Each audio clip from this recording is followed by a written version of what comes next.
Ya, Bapak-bapak rahimakumullah, di sesi yang kedua ini kita akan kembali mempelajari fikih ibadah.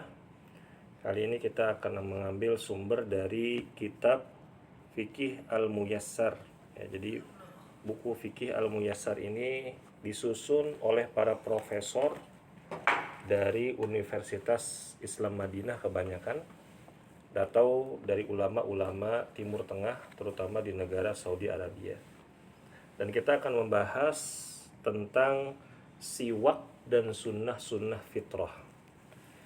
Penulis di sini mengatakan bab ini terdiri dari beberapa bagian. Siwak, bapak-bapak udah tahu ya, siwak ya, adalah menggunakan ranting kayu siwak atau yang semisalnya pada gigi atau gusi untuk membersihkan sisa-sisa makanan yang menempel padanya, untuk menghilangkan bau yang tidak sedap. Monggo. Bagian pertama, hukum siwak. Nah, hukum siwak itu apa? Sunnah. Sunnah. Wajib apa sunnah? Di sini penulis mengatakan siwak hukumnya itu disunnahkan di semua waktu. Hingga orang yang sedang berpuasa pun disunnahkan atau dibolehkan bersiwak. Tidak mengapa baginya dia bersiwak pada waktu berpuasa, sama saja, baik itu dilakukan ketika di pagi hari ataupun di sore hari. Karena Nabi Shallallahu Alaihi Wasallam menganjurkannya secara mutlak tanpa membatasinya dengan waktu-waktu tertentu. Beliau Shallallahu Alaihi Wasallam bersabda, as-siwaku as-siwaku matharatun lil fami mardatun lirrabbi. Siwak itu adalah alat pembersih mulut dan mendatangkan ridho Allah Subhanahu wa taala. Dan beliau juga sallallahu alaihi wasallam bersabda, laula an asyqa ala ummati la amartuhum bisiwaki inda kulli salatin. Seandainya aku tidak khawatir akan memberatkan umatku, niscaya aku akan perintahkan mereka untuk bersiwak setiap kali ketika mereka mau sholat. Lalu yang kedua, kapankah siwak itu hukumnya menjadi ditekankan? Bersiwak itu ditekankan ketika kita mau berwudu. Lalu ketika kita bangun tidur. Atau ketika kita merasakan bau mulut kita ini udah bau-bau aneh-aneh nih, udah berasa gitu kan ya. Lalu yang keempat adalah yang ketiga adalah saat kita mau membaca Quran. Dan yang keempat saat hendak kita mau sholat. Demikian juga bisa kita lakukan ketika kita mau masuk masjid atau kita mau masuk rumah. Misalkan bapak-bapak habis pulang kerja, ya, kita siwakan, ya, begitu, ya. Dan hal ini ya berdasarkan hadis Al-Miqdam bin Syuraih dari bapaknya, ia berkata, Sa'altu Aisyah radhiyallahu anha, qultu, aku bertanya kepada pada Aisyah radhiyallahu anha, aku berkata kepadanya, bi ayyi syai'in kana yabda'un nabiyyu sallallahu alaihi wasallam idza dakhala baitahu. Qalat bis-siwak. Aku pernah bertanya kepada Aisyah radhiyallahu anha, aku berkata kepadanya, jika Rasulullah kalau masuk rumah dengan apa ia memulai? Ya, maka Aisyah, ini istrinya Rasulullah, beliau menjawab, Rasulullah itu kalau masuk rumah beliau biasa bersiwak. Ya. Dan juga ditekankan bersiwak itu setelah diam lama. Maksudnya nggak ngomong, nggak makan, nggak ngemil, bapak-bapak ya. Atau saat gigi sudah mulai menguning. Maksudnya itu ya. Paham ya, habis makan itu udah lama. Atau misalkan besok paginya ya nggak sikat gigi, udah mulai berasa aneh tuh mulut kan ya. Kita juga bersiwak. Sebagaimana hadis Rasulullah sallallahu alaihi wasallam, Kana Rasulullah sallallahu alaihi wasallam idza qama minal laili yashusu fahu bisiwa. Rasulullah sallallahu alaihi wasallam kalau bangun tidur di malam hari, habis tidur beliau sholat tahajud, maka beliau sallallahu alaihi wasallam ya menggosok mulutnya dengan siwak. Seorang muslim diperintahkan saat beribadah dan mendekatkan dirinya kepada Allah agar dalam kondisi paling terbaik, apalagi menyangkut kebersihan dan kesucian. Cuma bapak-bapak, ini mohon maaf yang biasanya kerjanya ada kotor-kotornya.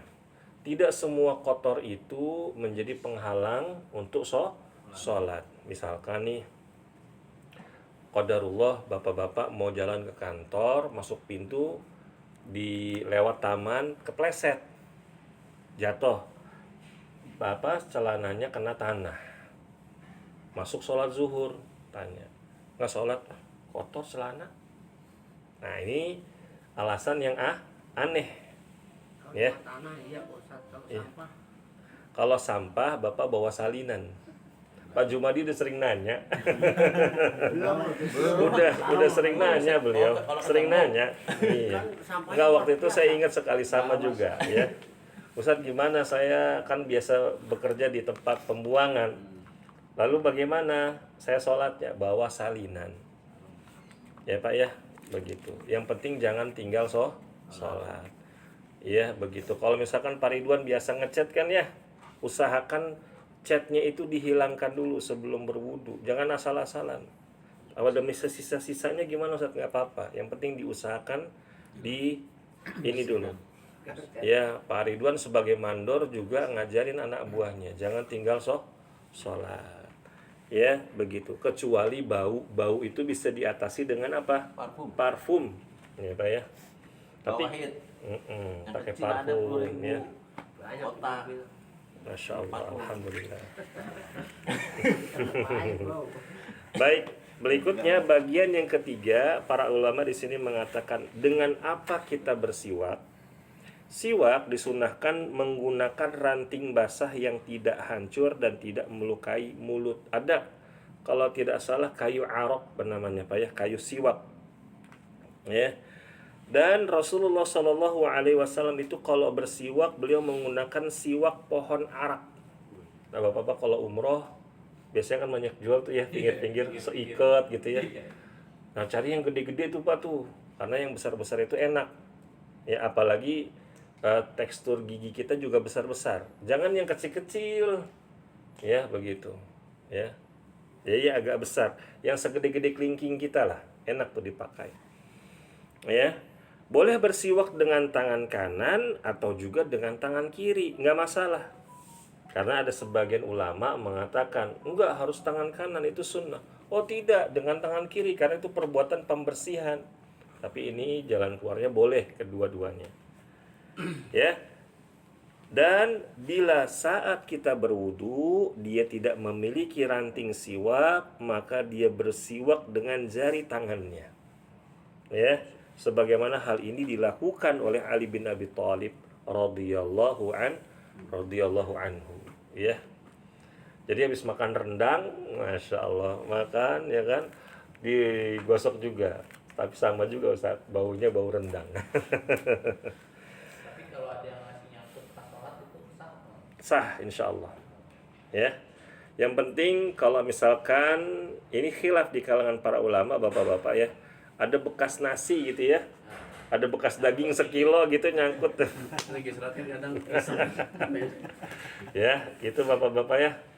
Yang saya lakukan itu saya keluarkan. Tapi jangan dilepehin begitu. Udah ada dapat di lidah nih kan, pakai tangan kiri aja, ambil. Terus dikemanain? Dibuang ke masjid. Ya, jangan, lantai masjid itu kok bersih, harus bersih. Ditaruh di kantong celana boleh, kantong baju boleh. Ya. Begitu. Ini pendapat yang saya amalkan. Ya, Pak ya. Kalau ditelan batal ya, Tat? Sebagian ulama mengatakan tidak. Enggak. Cuma ya untuk kehati-hatian Hati-hatian. saja. Cuma jangan jadi gini bapak-bapak. Mohon maaf, lagi sholat ya karena kita kurang teliti ada bekas daging jadinya alhamdulillahirobbilalamin ya, jadi lidah kita mainin daging ya jangan. Ya kan Allah gitu jangan ya. Usahakan kalau habis makan itu dibersihkan dulu ya. Makan tidak membatalkan wudhu, cukup berkumur saja. Kecuali memakan makanan yang dibakar. Ya Pak ya. Sate. Iya, contoh sate, ayam bakar di nasi padang, ikan bakar nasi padang, itu kan ya. Atau daging unta itu disunnahkan berwudu. Ya Pak ya. Minum teh, jus, segala macam, mau sholat cukup berkumur saja. Ya, begitu Bapak-bapak. Tidak membatalkan wudu. Lalu bagian yang keempat, faedah-faedah siwak. Faedah bersiwak yang paling penting adalah apa yang tertuang di dalam hadis yang tadi telah disebutkan, bahwa siwak itu sebagai alat pembersih mulut di dunia dan bisa mendatangkan ridha Allah di akhirat. Seorang muslim patut menjaga sunnah ini dan tidak meninggalkannya karena ia mengandung faedah-faedah yang besar. Manfaatnya itu sangat besar. Sebagian kaum muslimin menjalani hidup beberapa waktu seperti 1 atau 2 bulan tanpa bersiwak. Ada kemungkinan karena malas, atau ada kemungkinan karena mereka itu tidak ngerti, ya. Mereka itu jauh dari ilmu manfaat siwak itu seperti apa, ya. Dan mereka telah kehilangan pahala yang sangat besar dan juga faedah-faedah dan manfaat-manfaat yang banyak karena mereka telah meninggalkan sunnah ini yang selalu dijaga oleh Nabi Shallallahu Alaihi Wasallam, dan beliau hampir mewajibkannya atas umat kalau tidak khawatir menyulitkan umatnya. Nah, para ulama menyebutkan faedah-faedah siwak lainnya, diantaranya siwak itu bisa menguatkan gusi. Bapak-bapak kalau gusinya suka berdarah, siwak, ya, gitu ya. Ingat bapak-bapak pakai kayu siwak, jangan pakai bambu. Ya kan ya, pakai siwak ya, begitu.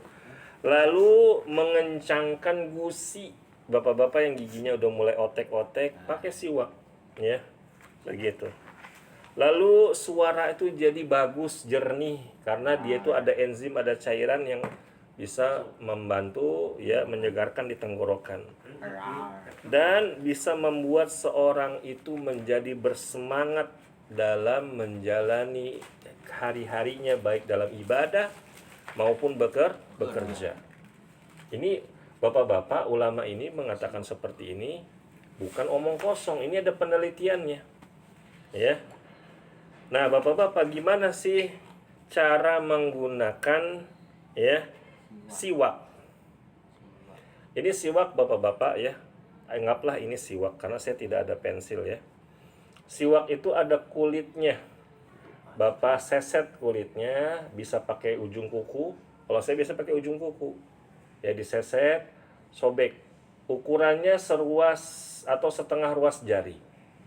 Lalu Bapak gigit-gigit sampai dia tuh ada kayak apa? Serabut. Nah, ya betul ya. Nah, seperti itu. Terus gitu ya. Oh, itu digigit ya? Digigit ya. Jangan dipakai bulat-bulat, nggak digigit ya, digigit dulu, dihaluskan. Nah, dipakai.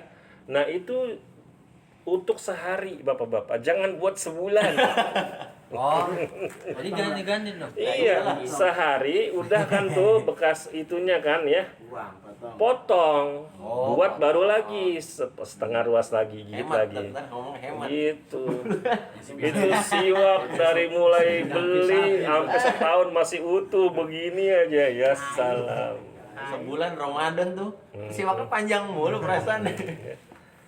Kalau buat orang Arab, bapak-bapak, mereka dimudahkan oleh Allah. Kalau buat kita ini emang agak susah nyarinya. Ya. Online. Ada orang ketika umroh dia beli siwak banyak, Pak. Dia bagi-bagi teman-teman itu. Ya. Karena nggak terbiasa, nggak dijaga. Baru dipakai udah hilang. Baru dipakai ketinggalan. Nggak biasa. Beda sama orang Arab. Asli selalu ada siwak di kantongnya. Bahkan Raja Salman hafizahullahu taala itu beliau suka bawa pena kan, sebawa pulpen kan, ada pulpennya ada 2 kadang itu ya. Nah yang satunya itu isinya siwak gitu, jadi ada casingnya gitu ya. Ada. Nah kayak gitu. Jadi bapak-bapak ini siwak diseset, kulitnya dikupas, itu bisa pakai ujung kuku atau pakai alat ya, terserah. Terus digigit, pakai itu buat seharian tuh. Ya, udah selesai 1 hari gigitan itu dipotong, buat lagi terus seperti itu. Ya. Dan bapak-bapak kalau pakai siwak itu usahakan gusi yang bagian atas ini disikat juga. Kena ya. Kenain, jangan giginya doang. Gusi bagian atas sama gusi bagian bawah. Pelan-pelan, ya. Santai aja. Jadi digeragot, ya, digeragot buat apaan digeragot? Tebu. Ya. Sok tukuyan sing semeter. Mantan teks. Semeter tuh. Alhamdulillah. Udah tahu ya Pak ya cara pakai siwak ya? Wah, mudah-mudahan nanti bisa praktek nih. Nanti saya cari di online lah. Kita praktek ya. Lalu bagian yang kelima sunnah-sunnah fitrah. Ini penting Bapak-bapak. Fitrah itu kalau dilakukan, kalau ditinggalkan manusia itu jadi aneh. Pokoknya Bapak-bapak, sunnah-sunnah fitrah ini harus dilakukan, wajib hukumnya. Kalau ditinggalkan, manusia ini keluar dari tabiat kemanusiawiannya. Gimana tuh ngomongnya? Kemanusiawian. Ya, gitu. Disebutkan sifat-sifat fitrah karena pelakunya disifati dengan fitrah yang mana Allah Subhanahu wa taala menciptakan manusia di atasnya dan menganjurkan bagi mereka agar mereka selalu dalam bentuk terbaik dan penampilan yang paling sempurna. Hadis dari Abu Hurairah radhiyallahu anhu, ia berkata Rasulullah sallallahu alaihi wasallam bersabda, "Khamsun minal fitrah." Fitrah itu ada 5, sunnah-sunnah fitrah itu ada 5. Yang pertama al-istihdadu, yang kedua wal khitanu, yang ketiga wa qassus syarib, yang keempat wa natful ibti, yang kelima wa taqlimul azfari. Yaitu yang pertama, mohon maaf Bapak-bapak, mencukur bulu kemaluan. Lalu yang kedua khitan, sunat.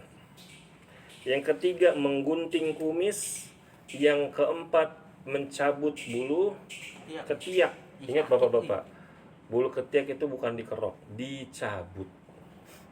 Ya, sunnahnya dicabut. Waxing berarti tadi. Ya, dicabut. Yang kelima memotong kuku. Bapak-bapak kalau dibiarkan ya jadi aneh. Ya kan ya? Ya kayak orang hutan. Sudah mohon maaf, udah bulu kemaluannya nggak pernah dipotong, ketiaknya dibiarkan. Ya udahlah, itu udah sifat kemanusiawiannya udah kurang. Itu udah kayak hewan kan jatuhnya ya. Tapi kalau manusia yang bersih, yang rapi, dia perhatikan itu. Dicabut Bapak-bapak. Jangan dipotong. Kalau bulu ketiak, kalau bulu kemaluan ya dipotong ya. Jangan coba-coba dicabut ya, bahaya. Dan juga kuku dipotong, jangan dicabut. Kita bahas yang pertama dulu, istihdad, yaitu mencukur bulu kemaluan.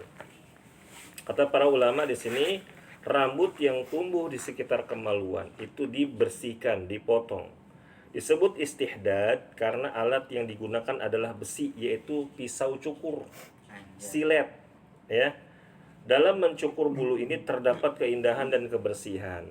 Dan bulu itu bisa digunakan atau bulu itu bisa juga dihilangkan tanpa dicukur, yaitu dengan mengoleskan krim perontok atau selainnya. Cuma Bapak-bapak, saya pernah waktu itu saya udah bahas masalah ini, saya riset ya. Itu jangan dipotong habis. Karena fungsi bulu itu untuk menangkal bakteri. Ya, jadi dipendekkan saja, ya. Digunting saja. Ya, terserah ya. Begitu. Yang penting jangan dikerok, jangan. ya, digunting, dirapikan, nggak usah dibentuk. Yang kedua khitan, sunat, yaitu membuang kulit yang menutupi kepala alat kelamin sehingga kepalanya itu jadi nampak. Ini paham bapak-bapak ya. Dan ini untuk laki-laki, ya.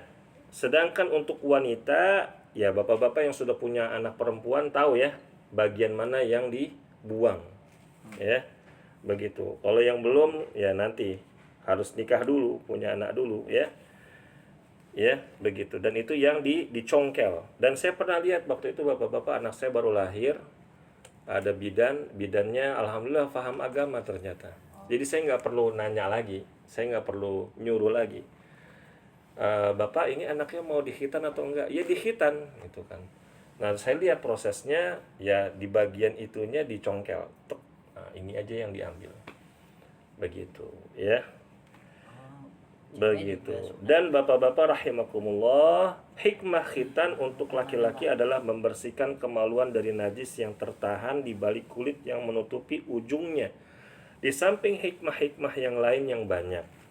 Nah jadi bapak-bapak, saya punya teman dulu masih SD, saya lupa namanya tapi ingat wajahnya. Jadi kita kalau pipis itu kan kalau anak SD suka bareng-bareng ya Pak ya. Dan kondisinya dia belum sunat. Kita kalau nggak salah tuh kelas 5 atau kelas 4 gitu. Saya agak-agak lupa. Saya sunatnya naik kelas 3. Saya udah sunat ya. Jadi ketika bareng-bareng ya pipis berjamaah kita melihat anak ini karena dia belum sunat, jadi ketika dia pipis bapak-bapak, mohon maaf ya, itu kelaminnya tuh mengembang kayak balon. Kayak balon. Saya nggak tahu kenapa apa itu tersumbat. Jadi dia tuh kalau misalkan pipis itu dia sakit. Ya. Akhirnya saya bilang, mendingan disunat aja. Gitu kan, disunat aja. Enggak, saya takut. Nah, dan dia ini mohon maaf bapak-bapak, bukannya saya ini ya. Dia ini orang Jawa. Nah, biasanya orang Jawa itu kan kalau sunat SMP ya kan ya. Nah, pokoknya udah gede ya gitu ya. Ini kurang tepat. Jadi sunnahnya gimana? Khitan itu dianjurkan pada hari ke-7 setelah kelahiran. Anak laki-laki lahir 7 hari dikhitan, diakikahin, dikasih nama. Oh gitu ya. Karena ia lebih cepat sembuh dan di samping itu agar anak tumbuh dalam keadaan sempurna, yaitu sehat. Tapi katanya itu. Enggak, ini yang terbaik. Bahkan dokter pun sudah meriset itu yang terbaik. Jadi bapak-bapak kalau nanti punya anak laki-laki lagi, umur 7 hari sunat aja udah. Bapak-bapak nggak usah pusing nanti ngerayu anak laki-lakinya, dek sunat yuk, ntar dibeliin hadiah. Ya gitu, jangan repot Pak. Kemarin ponakan saya baru juga sunat, alhamdulillah Allah kasih taufik, anaknya kalem banget, tenang gitu ya. Karena sunatnya jam 4 subuh. Dia masih ngantuk gitu kan, aduh saya mau dibawa kemana ya, masih kelas 1 ya, masih setengah sadar, adalah pasrah gitu, dia udah disunat ya. Kalau Allah karuniakan saya kepada anak laki-laki umur 7 tahun umur 7 hari langsung saya sunat. Karena apa? Kasihan istri Pak, istri itu udah capek ya kan, ngipasin aja. Belum nanti kalau obat biusnya habis, ampun ya. Nah, anak bayi itu regenerasi kulitnya itu lebih cepat ketimbang anak yang sudah selain dari bayi. Jadi bapak-bapak, ini adalah ilmu, bisa dikatakan ini adalah syariat, yang mana maslahat untuk manusia semuanya. Nah, bayangkan bapak-bapak jika ada orang tidak khitan, tidak sunat. Nah, ya, nggak tahu deh tuh gimana. Lalu yang ketiga, menggunting dan memendekkan kumis. Maksudnya digunting sependek mungkin. Jadi bapak-bapak boleh dicukur, boleh dirapikan, boleh dikerok, boleh, ya. Begitu. Bapak-bapak coba perhatikan, orang-orang kafir suka miara kumis kan? Dipelintir. Sekarang bapak-bapak, orang lebih ganteng mana dia pelihara jenggot sama pelihara kumis? Bewokan bawah. Lebih ganteng melihara jenggot, Pak ya. Lah perempuan juga ngeliat ada laki-laki di pelinting begitu kumisnya, dia nggak menarik. Ngapain dia melihara kumis? Jenggotnya dipotong habis, sisa kumisnya doang. Udah gitu kumisnya dipelinting, ya kan? Jack Sparrow. Udah kayak zaman VOC. Kayak Jack Sparrow. Ya kan? Begitu. Dan bapak-bapak rahimakumullah ya. Terdapat hadis-hadis yang sahih mendorong kita untuk mencukur kumis dan jenggot itu dipelihara walaupun 1-2 helai. Ya Pak ya, begitu. Dibiarkan aja jenggotnya, nggak usah dirapikan, dibiarkan aja. Nah, Sedikit doang. ya. Begitu. Nggak boleh dipotong. Terus apa? Kumisnya dipotong. Nah, namun banyak laki-laki di zaman sekarang ini kebalik bapak-bapak. Mereka membiarkan kumisnya panjang dan mencukur jenggot mereka. Semua itu adalah menyelisih sunnah dan perintah-perintah yang muncul untuk mewajibkan pembiaran jenggot. Di antara hadisnya adalah dari Abu Hurairah, Rasulullah Shallallahu Alaihi Wasallam bersabda, potonglah kumis dan biarkanlah jenggot, serta selisihilah orang-orang Majusi. Jadi bapak-bapak, orang Majusi itu penyembah api dari Persia. Mereka itulah yang menyunahkan motong jenggot, panjangin kumis. Nah, di zaman mereka tuh keren buat mereka. Oh ya. Dan bapak-bapak rahimakumullah, jenggot itu ternyata dia itu ada sisi baiknya dari sisi kesehatan. Memiliki antibodi. Jadi kalau orang yang jenggotnya panjang, contoh kayak Ustaz Syafiq tuh, Syafiq Reza Basalamah ya, kan jenggotnya tebal tuh kan. Nah itu antibodinya bagus katanya. Jadi ya kalau ada jenggotnya lebat ya dibiarkan. Ya. Begitu bapak-bapak rahimakumullah. Yang keempat, memotong kuku. Nah, siapa nih yang kukunya panjang? Nah, ya. Bapak-bapak rahimakumullah, coba bayangin ada orang kukunya dibiarkan 40 hari. Lebih dari 40 hari kukunya panjang. Udah gitu jempol doang kan. Segini. Bakal apaan ya kan? Makan Iya enggak? Orang umum tadi. Buat bela diri Ustaz. Ngapain bela diri? Buat apa? Ya. Makanya bapak-bapak, kalau misalkan ada orang melihara kuku itu aneh.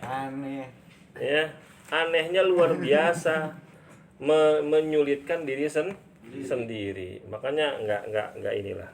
Enggak sesuai dengan fitrah. Dan juga bapak-bapak, kuku itu banyak bakteri, kuman, virus segala macam udah nempel di situ. Saya nggak habis pikir ada orang kukunya panjang makan bareng-bareng sama temennya. Saya nggak mau makan tuh kalau di kukunya panjang, makannya sendiri, iya kan? Kotor, banyak kumannya, iya kan? Ya dia bawa penyakit bawaan, repot juga kan? Begitu. Makanya itulah bapak-bapak rahimakumullah, pentingnya kita memotong kuku. Batasannya berapa hari tadi? 40 hari. 40 hari potong tuh, ya. Dan juga bapak-bapak rahimakumullah, ya.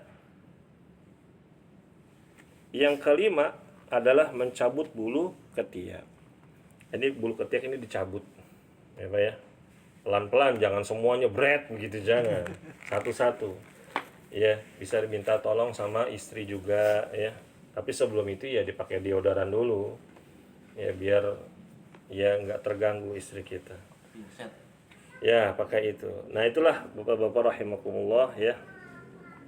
Lalu yang terakhir ya bapak-bapak rahimakumullah, ditambahkan kepada sifat yang 5 tadi, yaitu 5 sunnah fitrah itu, yaitu tadi adalah bersiwak tambahannya, ya. Lalu beristinsyak. Jadi kalau ngambil wudhu bapak-bapak, wudhu itu air tuh dihirup, ya, begitu, ya, sampai kita rasakan air tuh masuk ke batang hidung sini, tulang hidung, terus kita keluarkan, ya, dan ya membasuh ruas-ruas tangan, yaitu cuci tangan, ya, lalu ya beristinja, ya beristinja. Apa maaf ini?